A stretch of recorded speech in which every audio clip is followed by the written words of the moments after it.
Hello everyone, this is the third part of the hypothesis testing for one population series. In this video, we will discuss hypothesis testing for one population proportion for large samples. For proportion, a sample is considered large if NP is greater than 5 and NQ is greater than 5.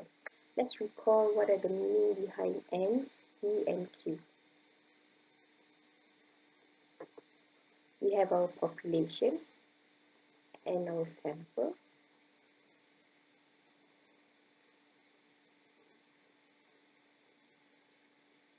So our population proportion is denoted by P. Sample proportion is denoted by P hat. Proportion is considered as the probability of success, or whatever is the interest of the researcher or the question. So I would write success here, depending on the question. And here we have also the proportion of failures, which is Q, which is simply 1 minus P. And we have the sample proportion of failures here, which is Q hat equals to 1 minus P hat. It is again important to note that success here means that what the question is interested in about, or what the researcher is interested in about. And failure here means 1 minus P, the proportion of success. Engineering statistics students, we would only discuss hypothesis testing for one population proportion for large samples. So our test statistic would be definitely using the normal distribution, P hat minus P over square root of PQ over N. P here comes from your null hypothesis. Let's try an example. It says that a growing number of people realize the importance of having an insurance policy. Last year, a CEO of a local insurance company claims that 32%, so this is the claim, 32% of all Malaysians own at least one insurance policy. I would always look at the question at the end here. Could you conclude that the percentage of all Malaysians that own at least one insurance policy have increased? So this would be our alternative hypothesis. And our claim is that the proportion is 32%. Usually you would know that the question is a proportion question when the word average is not in here, or sometimes the word percentage is in the question, or the word proportion is in the question. The null hypothesis, population proportion is 0.32, and the alternative is whether the proportion has increased 0.32. And in this question, the random sample is 1,200 and is 1,200. And what is the success in this question? All Malaysians that own at least one insurance policy.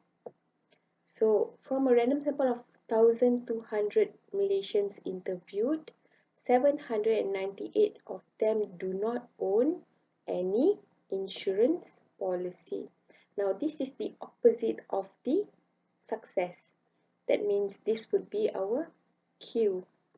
Q would be this would be our Q hat, because this is from a sample. So 798 over 1,200. So P hat would simply be 1 minus 798 over 1,200, which is 402 over 1,200. And this is your alpha 1%. So because this is a proportion question, we would be using the normal distribution. So our test statistic would be Z star equals to, I will write the formula once, P hat minus P over square root of PQ over N. So P hat would be 402 over 1200 minus P comes from our null hypothesis 0.32 over square root of P 0.32. Q comes from 1 minus P, so here Q would be 1 minus 0.32, which is 0.68 over our sample size is 1200. And here we have the test statistics as 1.1139. Next, our rejection region. The normal distribution would be on your right hand side, depends on the alternative hypothesis. This would be 1% or 0.01. So we would look at your standard normal distribution for the probability 0.01 to determine the Z value. So here we have the probability as 0.0099, which is very close to 0.01, the closest value to 0.01, and the Z value is negative 2.33. If you still recall, your Z distribution gives you the probability towards your left hand side, which is not what we want, right? We want the Z value on your right hand side. And because the mean of the standard normal distribution is 0, the Z value here would be 2.33. The next step is to make a decision. So our test statistic falls in the non-rejection region. Z star falls in the non-rejection region. We accept the null hypothesis and we reject the alternative. Then we have to answer the question. Could you conclude that the percentage of all Malaysians that own at least one insurance policy have increased? So our alternative was when it has increased. And the null is the opposite of it. So I would write the conclusion this way. The percentage of Malaysians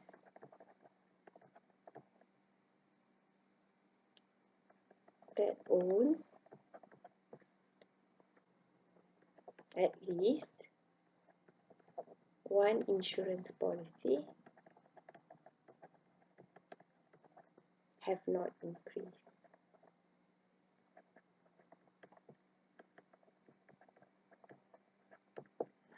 Let's look at the next example. We go straight to the numbers. So we have 45%. A previous study by a higher education council claims that more than 45%, so more than 45% of students favor traditional course grades rather than pass or fail option. So your null, this is a proportion question and we have our alternative. More would go to your alternative, more than 0.45, and this is the claim. Claim is true.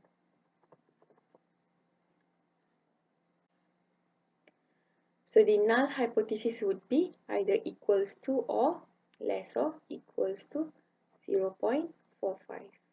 This is when the claim is false. So you see here that the claim would not automatically go to the null hypothesis. The null hypothesis always contains the equal sign. Nothing else is provided in this question except for the data here. So to gain information, a survey was conducted and the results are shown below. So we have yeses and nos.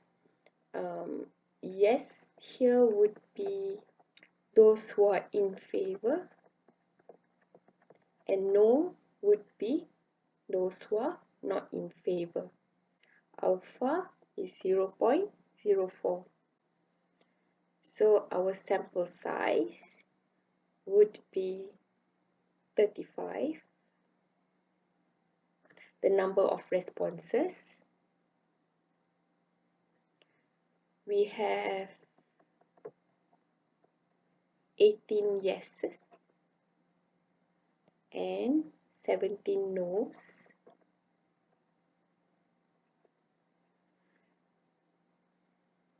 What is the success in this question? Those who are in favor of traditional course grades. So our sample proportion would be the number of yes over the sample size. So P hat would be 18 over 35 and Q hat would be 17 over 35. The next step is to determine our distribution, and it's easy because it's a proportion question. It is automatically normally distributed. Alright, your test statistics would be P hat minus P 0.45 over square root of PQ 0.45, and Q would be 1 minus P, 1 minus 0.45 over the number of samples, 35. And here you have 0.7645. The next step is the rejection and non-rejection region. Depends on the alternative hypothesis. Because the alternative hypothesis is greater than, so our rejection region would be on your right hand side. Alpha is 0.04. In this case, I'm looking for the probability on my left hand side. Because alpha is 0.04, the probability here would be 0.96. So the closest probability to 0.96 is 0.9599, and the Z value would be 1.75. So let's make a decision. 0.7645 falls in the non-rejection region. Z star falls.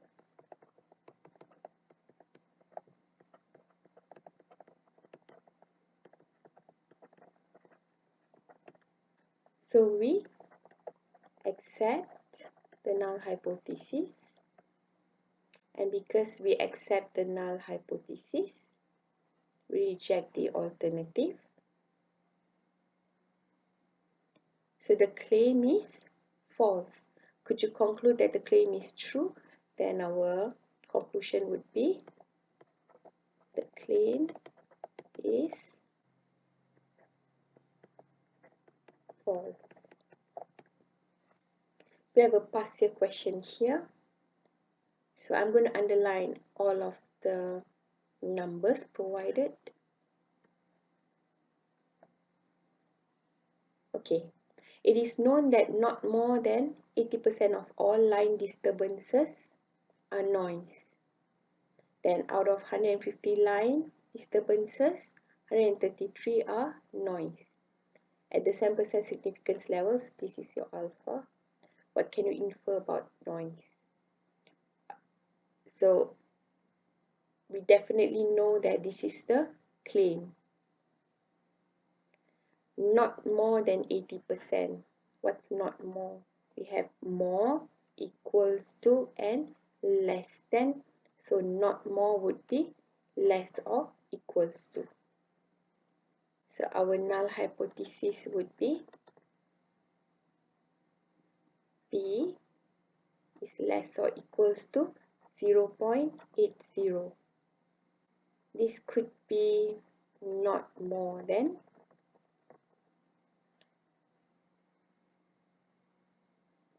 I could also use the word at most to describe less or equals to, or I could use the word maximum to describe less or equals to. So the alternative would be P is greater than 0.80 and the sample size is 150. So the success in this question would be noise when it is due to noise, and 133 are due to noise. So this would be your P hat, 133 out of 150. P hat minus P over square root of P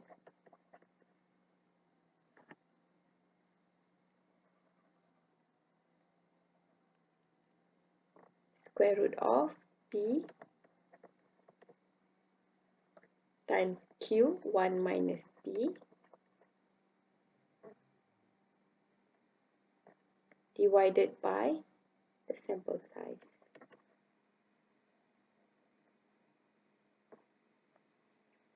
So this is 2.6536. The next step is to determine our rejection and non-rejection region. So we have the standard normal distribution here. So the rejection region would be on my right hand side.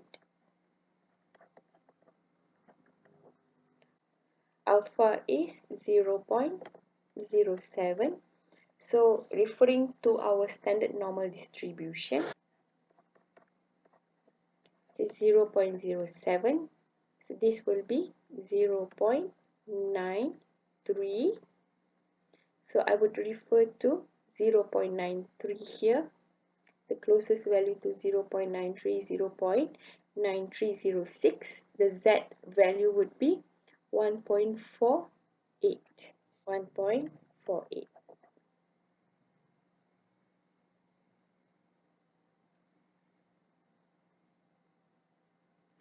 So let's make a decision.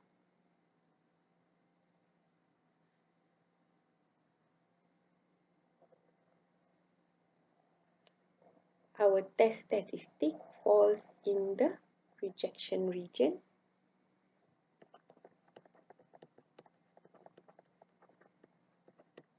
So we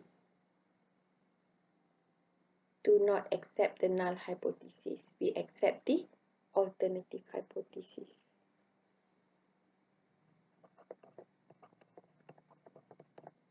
We reject the null hypothesis. What can you infer about the noise? So the noise is greater than 0.80. So I would write it this way. More than 80% of all line disturbance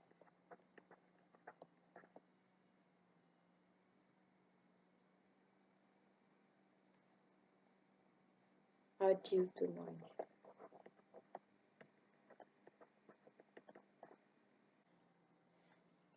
Okay, this is the continuation of the question just now. If it was thought that the disturbance due to noise is different from 80%, what would your inference be at the 0.07 significance level? So I would rewrite my hypothesis as the alternative would be not equals to 0.8 and the null is equals to 0.8.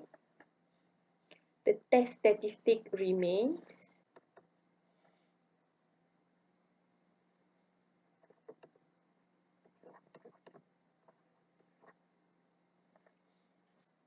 but we have a different rejection region here, two-tailed,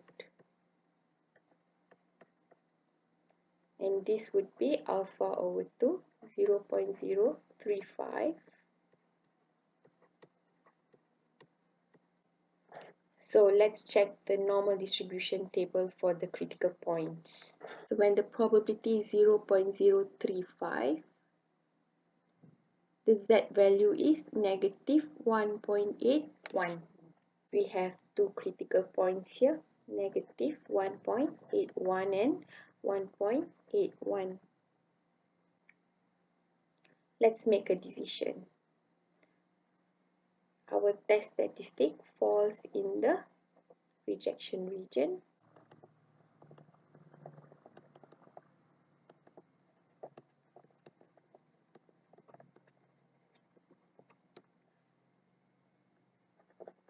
We reject the null hypothesis. So P is not equals to 0.8. I would write the conclusion this way. It is true that the disturbance due to noise is different from 80%.